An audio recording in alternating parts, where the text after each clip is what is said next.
It's a very good sign. তারা আমাদেরকে invite করে নিয়ে গেছে, আমরা অনেকক্ষণ কথা বলেছি। তার সারসংক্ষেপ হচ্ছে যে আমাদের পাওনা যা আছে, ন্যায্য পাওনা আমাদের বুঝিয়ে দিতে হবে, এবং আমাদের কোনো ক্রিস্পির কিছু না যে আমার একজন 30 লাখ টাকা, আমি স্পেসিফিকলি বলছি 30 লাখ টাকা পাওনা আছে, আমাকে 3 লাখ টাকা দিয়ে বলবো কাজ করে দিতে, নো, আমাকে 30 লাখ দিতে হবে। আরেকটা জিনিস হচ্ছে ওনারা বলছেন যে আমাদের সামর্থ্য দেখতে হবে প্রতিষ্ঠান। আমি তো আমাদের সামর্থ্য দেখার বিষয় না, বিকজ আমি তো নাই, আমি তো রাস্তায়, সামর্থ্যের কিছু নাই। আপনার লাভ হলে কি আমাকে দেবেন? দেবেন না। আপনার লাভ আপনার কাছে, আমার সামর্থ্য দেখার বিষয় নাই।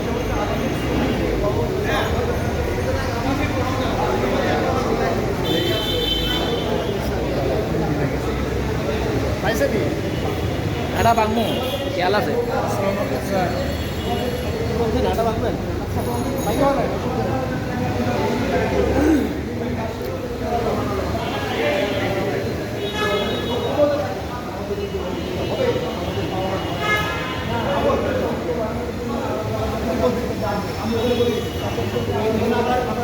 আমি বলি যে আমাদেরকে যেটা করবে এইগুলি রাখতে পারে, কিন্তু আমরা ওগুলো বলে হয়ে গেছি আপনি নিয়ে যান, রাখতে পারেন যত গ্রুপে নিয়ে আসে।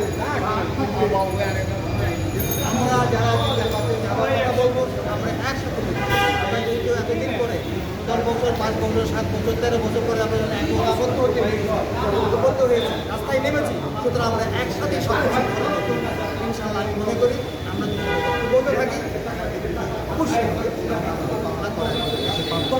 আপনাদেরকে আবারও সংগ্রামী সালাম থাকি।